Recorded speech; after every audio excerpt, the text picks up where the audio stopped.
This is going to be a very mixed, kinda semi-incoherent video without really a red thread in it, so it's going to be a jumble of ideas that I have that I want to talk about. It's mostly about fantasy movies, sci-fi movies as well, books, literature, you name it, and yeah. What inspired me was Asymmetrical Warfare's movie Warhammer 41K, which I recommend everyone to watch, and it's probably going to be a lot better than what this video is going to be. So I would highly advise you to check it out.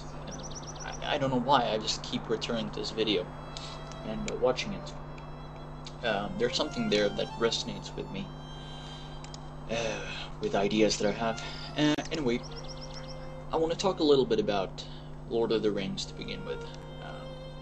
You know, our folk have been robbed of their myths, their traditions, and their identity. But within them, there grows a desire to regain what was taken away from them, and this is not least noticeable by the success within popular culture for what has been best known as true myths. You know, we can see it in Conan, or you can kind of see it in The Last Samurai. I suppose there's traditional themes in Last Samurai, although it's a non-European theme overall, and several other films which are true myths. And in a time when no one any longer read the Edda, it is through these films that we may experiencing a glimpse of the world which we've been robbed from, the identity that we've lost, the roots that we've been detached from. Our souls are no longer our people or our lands. Our souls are the shirts that we buy, and when we don't feel comfortable, we go to the shopping mall and we purchase a new shirt. That's our new soul. It's a very strange way to look at identity from, but anyway, a movie which is very popular within the new right is J.R.R. Tolkien's the movie based on J.R.R. Tolkien's books, Lord of the Rings. Tolkien was not only an author, but he was also an academic. He was very interested in European languages, linguistics, mythology, and folklore, including Beowulf, which was a major inspiration for him. One can notice this through reading his books, which are packed with old European words and concepts, you know, Midgård, Beren, orcs, the name of Rohirrim. The list can be made very long. Tolkien was also a Christian, and there are many Christian themes in The Lord of the Rings. The Christianity which Tolkien is representing is not the same as the one the modern churches or even the Orthodox churches stands, but it's a sort of a muscular Christianity, as it is called, and thus a Christianity that has preserved much of the best of paganism, both in life perspective and in respect for old traditions. These Christian elements are particularly evident in the themes that recur in his books, namely betrayal and reconciliation, personal development, the danger of letting the end justify the means, and the like. These are deep psychological insights that contributed to the saga's popularity. Those who are not affected by the tragic fate of Gollum and the internal struggle between his feelings for his newfound friends and the ring's hold on him is an emotional illiterate. The same applies to Boromir, Denethor, and Saruman, which for a good cause allows the end to justify the means and thus pay price for this. Especially Boromir's fate is typically an example of Christian betrayal and reconciliation. Speaking about Boromir, there was a particular scene in it that I really liked, and it was where Boromir actually dies, where he lies on the ground, and he brings Aragorn to him and he says, "My captain, my brother, don't let the White City fall." Now you can interpret the White City as white in race or white in fair skin or whatever you want to call it, but it's also particularly a reference to the particular stone that is in the mountains of the city of Gondor, the White City. However, there is a message there, you know, don't let our people, and he says that, don't let our people fail, and he says that twice, our people, our people. There was just something that really resonated with me in that scene. I have failed you all. No, Boromir. You fought bravely. You have kept your honor. Leave it. It is over. The world of men will fall. and all will come to darkness, and my city to ruin.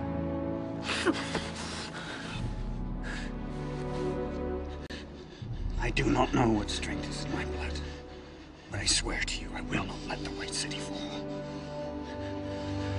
nor our people fail. Our people. Our people.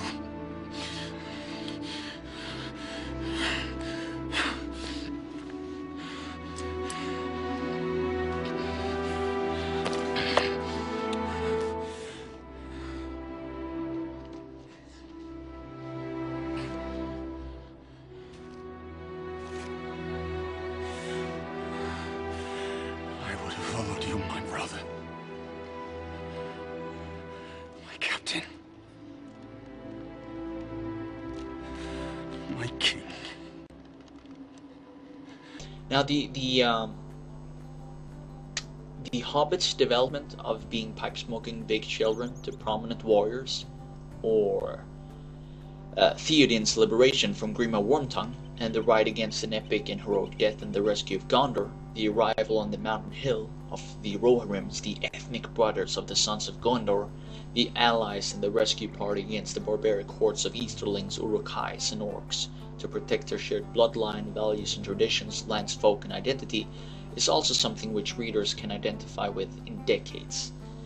There are several traditional themes in The Lord of the Rings. Midgard, as a literal creation, has several similarities with European tradition. There is a chronology which is strangely similar to the traditional one. The Sunk and Lost Beleriand is analogous with a little goodwill, our Hyperborea, whilst Numena is a clearer example of the Atlantis myth. Interesting is also that Tolkien speaks of 4 ages, which is also characterized by the people becoming less heroic, they're becoming less moral, and kind of less godlike. In Beleriand War, people could successfully fight the dragons. In the Third Age, however, most dwarves and elves had demised. And the historical pessimism is a recurring feature of traditionalism, and it is also belief of the ages and yugas. According to both Tolkien and Hindus, we are currently living in the 4th age, the age of the Kali Yuga, the age of decadence and moral deprivation or whatever. And the pessimistic historical outlook on things is kind of shared with the more, shall we say, culturally conservative. That it's more likely that pessimism is true, and it's better to be pessimistic because then you're at least prepared to be happily surprised, whilst if you're not prepared for pessimism, and if you're not cautious, then you're probably going to be surprised in a negative manner instead. So what would you rather want? Well, it's more likely that pessimism is going to be true, and if it's not, well, then you're going to be pleasantly surprised. Traditionalists, with a capital T, and social conservatives have a similar historical outlook on life, where the traditionalists view everything in history as cyclical, as does the social conservative. However, the traditionalists view everything in form of ages, much like the Hindus, with the Iron Age, the Bronze Age, and Kali Yuga, the age which we are in now, the age of decadence. And J.R.R. Tolkien did the same thing in his Lord of the Rings, where there were different ages, and the Third Age and the Second Age and so on and so forth, where everything is bad in the Third and Fourth Age.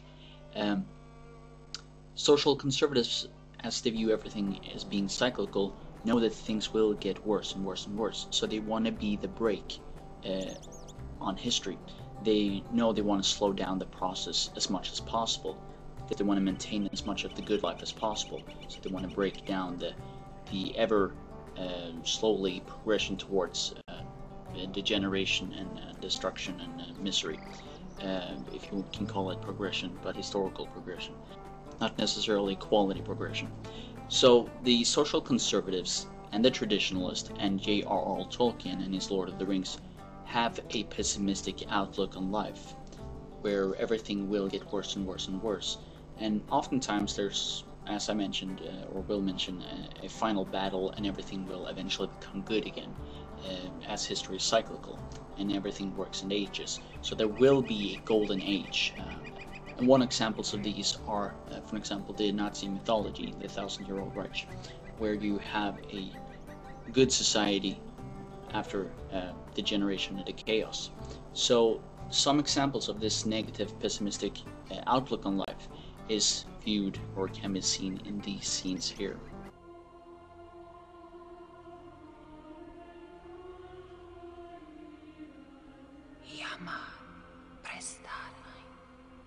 The world is changed. I feel it in the water. I feel it in the earth. I smell it in the air. Much that once was is lost, for none now live who remember it. Will you look into the mirror? What will I see? Things that are, and some things that have not yet come to pass.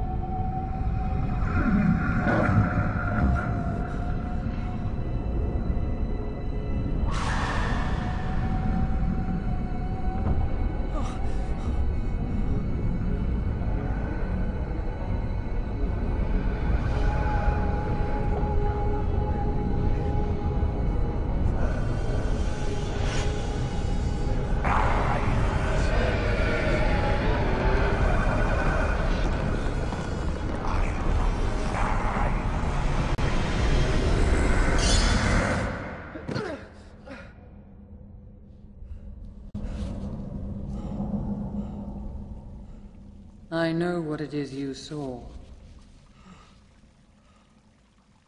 for it is also in my mind.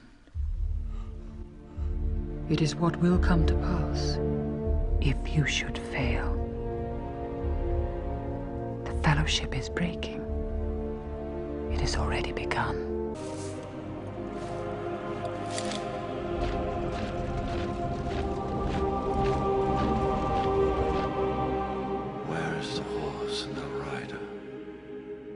Where is the horn that was blowing? They have passed like rain on the mountains, like wind in the meadow.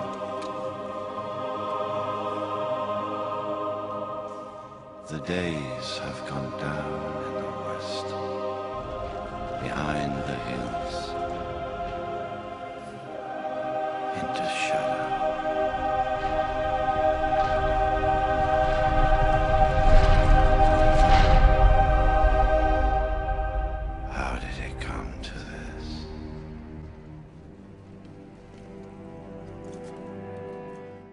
Tolkien also worked in an apocalyptic final battle when the fallen archangel Morgoth returned in an epic struggle. It is thus a rather classical element from the traditional view of history.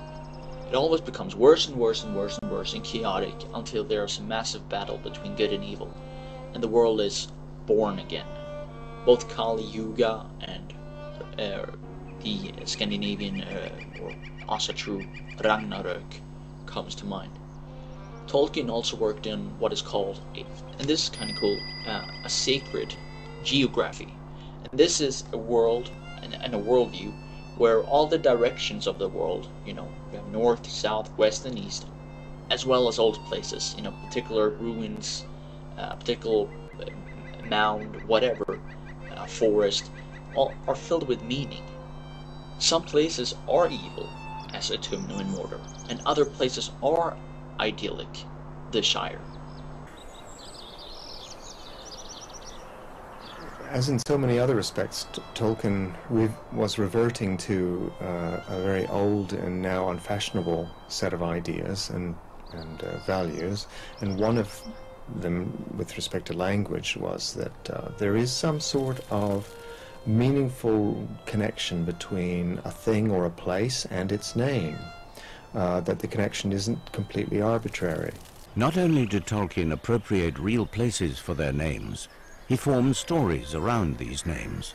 When it comes to The Lord of the Rings, in the early stages, when the hobbits are trying to escape from the Shire, pursued by the evil Nazgul, they stay in a house in a place called Crick Hollow. And just over the border from Crick Hollow is the Old Forest. The trees were both sentient and they were rather hostile. And they came out and they attacked the local hobbit settlement some generations before Frodo Baggins was alive. And the hobbits went and they attacked the trees. In their return, they cut down some of the trees and they built this hedge. They planted a hedge, and the hedge grew very, very large, and it was the boundary between the hobbit country, the settlement, and the wild wood. And this was the Great Hedge, or the Great Hay. And in fact, there's this village in the Shire called Hayes End. And so you've got the Great Hay and you've got the wood. You remembered this name. And this contained within it an idea, a very, very dynamic idea of the relationship between the big hedge and the wood, and why it's a boundary. Why do they have to keep the trees out? Because the trees are hostile. It's almost as if geographic places can have personalities of their own. A dark forest has a personality of its own, or a desert or something. And it's quite interesting how many times the people who live in that area tend to reflect the characteristic of that geographic place, as if the geographic place influenced them.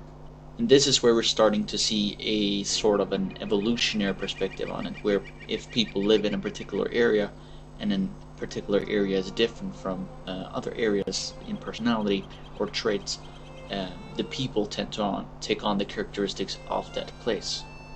An interesting detail is that Tolkien, to Tolkien, evil always comes from the southeast, and that is an idea that is also present in some traditional European perspectives. When you think of a people, and I mean a people that has been a people for a long time, you think of a homogeneous people, don't you?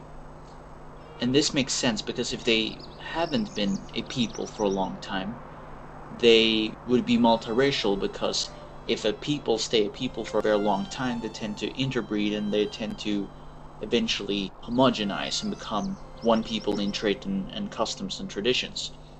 So if a people has been a people for a long time, and there has been a cultural and historical and genetic consistency and continuity for a long period, they become homogeneous. So a silly analogy, but when we think of the Smurfs, we think of them as a people, a distinct people. When we think of the elves, we think of them as a distinct people. When we think of Native Americans versus Sub-Saharan Africans, we think of them as two distinct peoples. And why does this matter? A true people is a people that has stayed one people for a very long period of time. They are, by definition, homogeneous in phenotype. Phenotype is a precondition for a so-called true people. Culture can change. Culture can be ephemeral to an extent. But culture can also bounce back. Phenotype cannot. And the preconditioned behavior that is associated with a phenotype, the preconditioned behavior associated with the phenotype that is a precondition for a type of culture, cannot bounce back if it disappears. So when we think of a true people, a people in its true sense, we think of them as homogeneous. Whenever you think about the good guys in movies, do you think about people defending their country from foreign peoples and cultures? Or do you think of people trying to fight their own people and their own culture and opening up the castle gate or the borders into their country so that foreign peoples with foreign cultures can invade that country? Like, when you think of the good guys, is it the people that are defending their own people's right to be left alone, or is it the people that are saying that their people don't have the right to be left alone? Who are the good guys? Well, in fantasy movies and most sci-fi movies, except for, I guess, and this is a game though, Killzone 1, 2, and 3 video games, aside from that, I believe that good guys always are the people that are willing to defend their home planet, are willing to defend their ship, are willing to defend their own country, and so on and so forth. With what I believe is the only exception might be Killzone, where the good guys actually are the ones who are invading a people who want to be left alone. So as a nationalist, as a person that think that every people on the planet have a right to be the authors of their own destiny, to have self-rule, you can draw inspiration from fantasy literature, sci-fi literature, and movies, and so on and so forth, like 300 or Lord of the Rings, etc., where people are taking up arms to defend their own culture, to defend their own people, and where the people who are instead trying to get their people to be okay with the invasion into their country are the enemies, such as Theron in 300 or Greek Wormtongue in Lord of the Rings. Now, unfortunately, the reality is completely opposite to this model, but thankfully us nationalists, and again, you don't have to be a statist to be a nationalist, Proudhon and Bakunin were nationalists, so thankfully, again, us nationalists and us who are appreciating of our ancestral identity and racial identity, we can at least draw inspiration from the movies when reality is failing us. He was ambushed by orcs. If we don't defend our country, Saruman will take it by force. That is a lie. Saruman the White has ever been our friend and ally.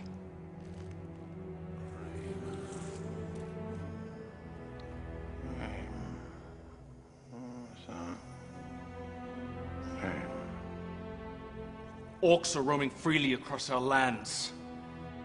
Unchecked, unchallenged, killing at will. Orcs bearing the white hand of Saruman.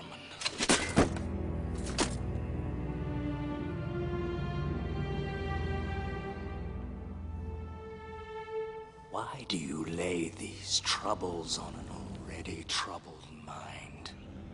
Can you not see? Your uncle is wearied by your malcontent, your warmongering. Warmongering? How long is it since Saruman bought you? What was the promised price, Screamer? Send our army for hope. Hope that a king and his men have not been wasted to the pages of history. That their courage bonds us together. That we are made stronger by their actions. And that your choices today reflect their bravery. 300.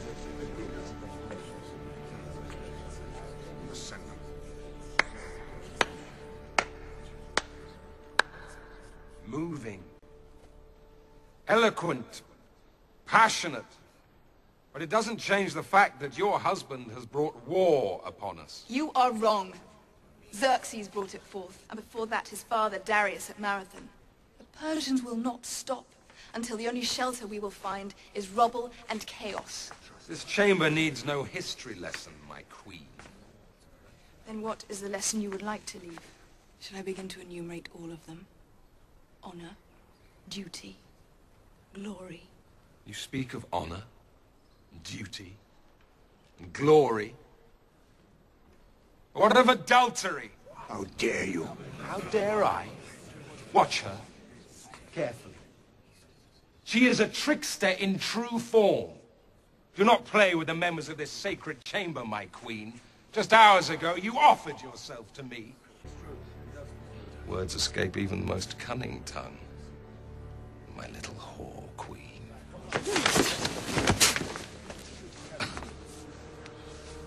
What queen-like behavior.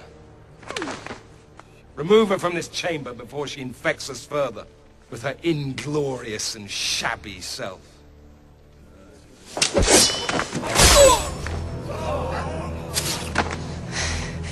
This will not be over quickly.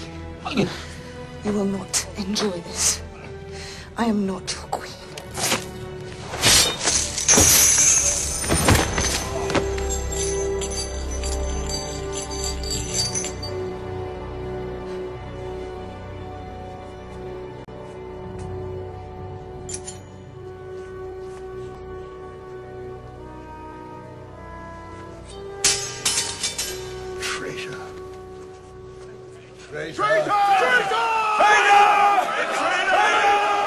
Where the people who are instead trying to get their people to be okay with the invasion into their country are the enemies, such as Theron in 300 or Greek Wormtongue in Lord of the Rings. Now, unfortunately, the reality is completely opposite to this model, but thankfully us nationalists, and again, you don't have to be a statist to be a nationalist, Proudhon and Bakunin were nationalists, so thankfully, again, us nationalists and us who are appreciating of our ancestral identity and racial identity, we can at least draw inspiration from the movies when reality is failing us. And that is another aspect that I think is very interesting. When reality is failing us, when we are being let down by the majority. Both in 300 and in, I guess, Lord of the Rings, they mention that it's not easy to hold the honorable view. I cannot do this alone.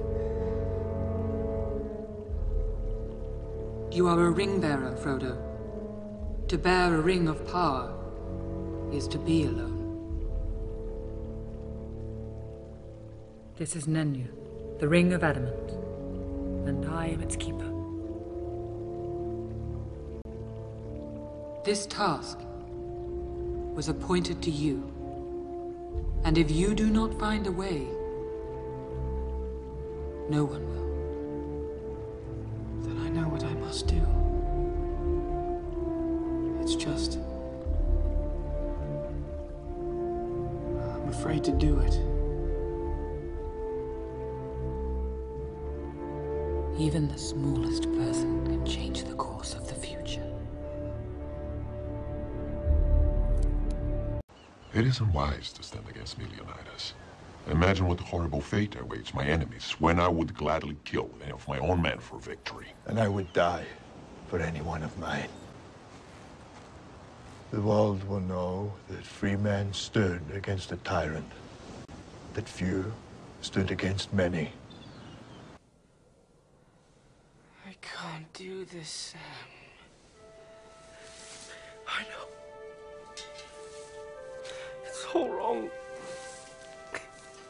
By rights, we shouldn't even be here.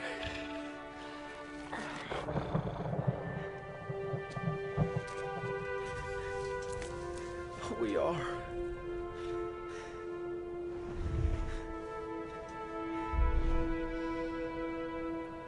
It's like in the great stories, Mr. Frodo. The ones that really mattered. Full of darkness and danger they were. And sometimes you didn't want to know the end. Because how could the end be happy?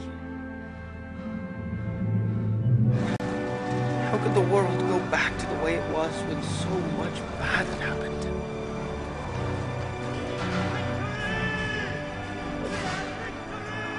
But in the end, it's only a passing thing.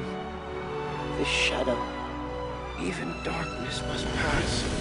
A new day will come. And when the sun shines, it'll shine out the clearer. Those were the stories that stayed with you. That meant something. Even if you were too small to understand why. But I think, Mr. Frodo, I do understand. I know now. Folk in those stories had lots of chances of turning back, only they didn't. They kept going. Because they were holding on to something. What are we holding on to, Sam?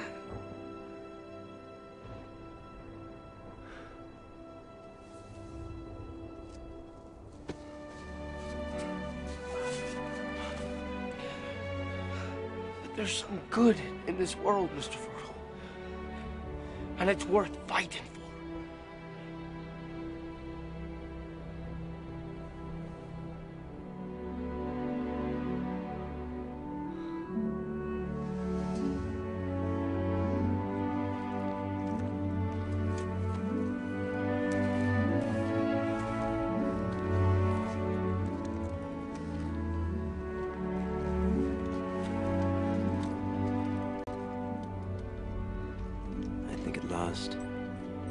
understand one another, Frodo Baggins.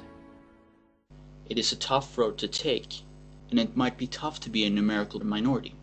And, you know, it might be lonesome at the top, but goddamn it, you're on the top. You have the beautiful values, you have the noble ideals, you have the truth within you, and you have to be strong, and you have to go on and not give up. And this is expressed in The Lord of the Rings. And when we think of good guys, we think of members of this particular people who want to protect and preserve their people. When we think of the bad guys, we think of outside forces who are indifferent to the existence of this people. Or we think of traitors of this people betraying the perseverance of this people. So it's very strange how we can look at how whites are being treated today, where we're supposed to be giving up our lands, or the fact that we have lands are even sometimes denied by white traders or non-whites who don't have our best interest at heart. In movies and in sci-fi and fantasy literature, these are oftentimes characterized as the bad people, but in reality, in our zeitgeist today, in the real world, they are strangely enough characterized as the good guys. The good guys are the people who want to destroy themselves. The good guys are the individuals that deny a particular people's existence and a particular people's right to existence. A sub-Saharan African is considered as much of a Navajo as a Navajo whose ancestry truly is Navajo. For example, Swedes, they're an indigenous people. Sub-Saharan Africans are considered as much Swedish as indigenous Swedish people, because a piece of paper says so. And this is something that is very different from the modern world and the world of most of human history, and thankfully the majority view of our human history has remained intact in sci-fi and fantasy books and movies, so we can read about it in popular culture and still get inspired by it. Tolkien also works with a detailed racialism, where different races and people have different characteristics.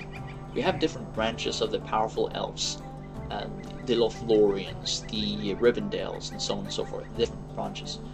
We have the perverse orcs, or we have the Uruk-hais, we have the orcs of Moria, and of the orcs of Mordor. We have trolls, we have dwarves, and so on.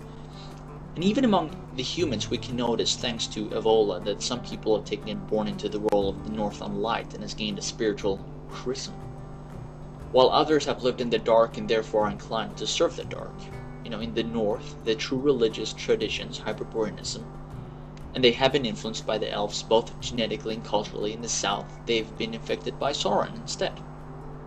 So the Northern peoples are genetically and culturally influenced by elves, and in the South, the peoples have been influenced by Sauron. And it may be worthwhile to point out that Tolkien didn't have such a simplified worldview that he did not believe that good races could not fall. So it was kind of realistic in a way. Yeah, I said that. On the contrary, this is a recurring theme and a recurring threat to them. You know, Númenóreans' bitter fate and the survivors fall off becoming black Númenóreans is a typical example of what Evola called a Titan development. Their descendants in Arnor and Gondor thus represent a more heraldic development. Perhaps if you're not familiar with the Lord of the Rings mythology here, there was a people, humans, Númenóreans. And I don't want to go into detail here, but they turned black because they were bad people. Anyway, Tolkien also sees not certain exchanges between the good races as a problem. He doesn't. I mean, the good races can align themselves. You know, the elves can align themselves and become allies with the humans, and the humans with the dwarves, and so on and so forth. However, but it is clear that the races have different destinies to fulfill, and they have their own geographic areas, and so on and so forth.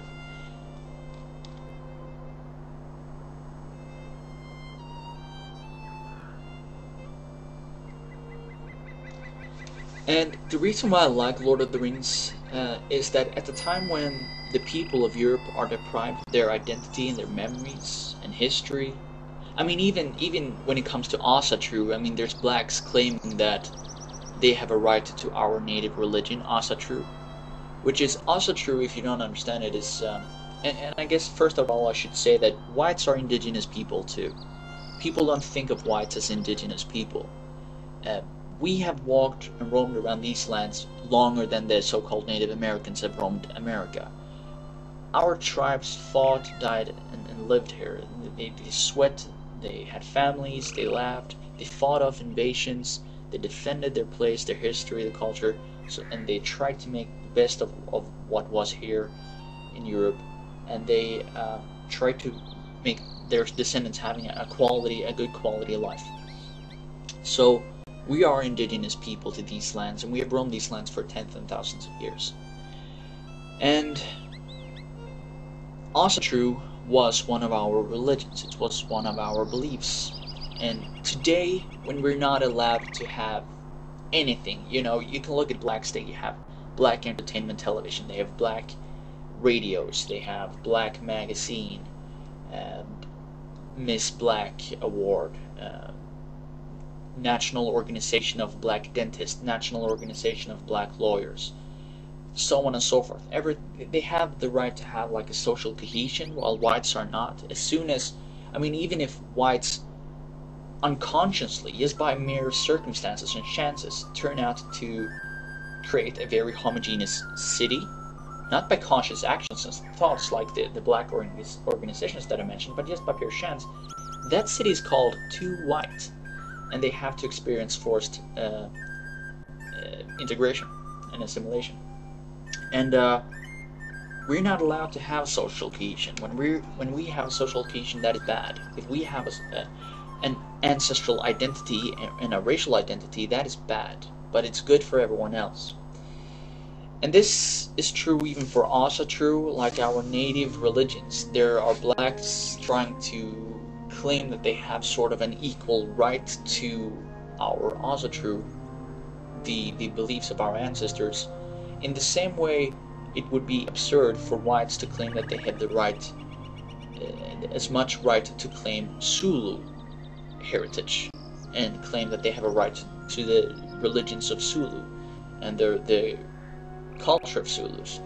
Much like it would be strange for whites to claim that they have a right to Native American culture and to the Native American spirituality, and they would be allowed into the rituals of Native Americans, because whites are not allowed into the rituals of Native Americans, and in my opinion they shouldn't be, and I'll get to that later on. So in a time when we're not even allowed to have Asatru for ourselves, at a time when the people of Europe are deprived of their identity and their memories, and we're not allowed to have anything to ourselves of our own, and our history has been replaced by pure insults, which are cooked up by people who don't have our best interests and survival at heart, by people who don't want us any good, a trilogy like The Lord of the Rings fills, an actual important function. It does. Not least we can see this by the accusations of racism directed against it. Good. Why were only whites the leading actors? Why didn't they go against Tolkien's story and added a bit more women, minorities, and homosexuals? What this kind of reaction really is about is our enemies cannot digest that a film is targeted to Europeans, people of European descent, and that this film later on becomes a huge success. In short, they cannot live with the fact that we have our own myths, which are made just for us. Asatru is a folk faith, an ancestral faith, and a native European faith. Non-whites who think they can adopt an ancestral faith are confused by the modern concept of religion. Ancestral faiths are received and passed down from ancestor to descendant, and native faiths are faiths heavily based upon the native people and the geographical land of that native people. To be indifferent to preserving the heirs of the creators of the ancestral faith in question is offensive, inconsistent, and makes for a disingenuous or incorrect interpretation of the term native faith or ancestral faith. I ran across dozens of websites that claim that, quote, bigots, close quote, and, quote, neo-Nazis, close quote, are misusing the Norse pantheon to further their, quote, racist agenda, close quote. What do these people think the Vikings were? A bunch of tree-hugging homosexual hippies who spewed multicult dogma all day long? When you look at pagan groups, you get that garbage all the time. Quote, Asatru is not racist, we're not racist, we accept everyone, we do not tolerate racists, etc. From what I understand, a lot of the people that run these Asatru and other pagan sites are for the most part New Age hippies types who identify as Northern descendants, but they are as far from true Northmen as you can get. In fact, many of these Odinists simply substitute Norse gods and goddesses into Wiccan philosophies. So they're Wiccans. Think of whites claiming that Northeast Asians have as much right to a Zulu faith as the native Zulus themselves. Absolutely unthinkable and preposterous. Think of blacks claiming that whites have as much right to a Cherokee faith as the native Cherokees themselves. Again, absolutely unthinkable. This bullshit only works in the inconsistent minds of the whites of post-1968. Native Americans evict non-natives from their reservations and have exclusive rituals for Native Americans, like ancestral faiths generally do and ought to do by definition. Asatru for racially conscious-minded people is serious business. It is life and death.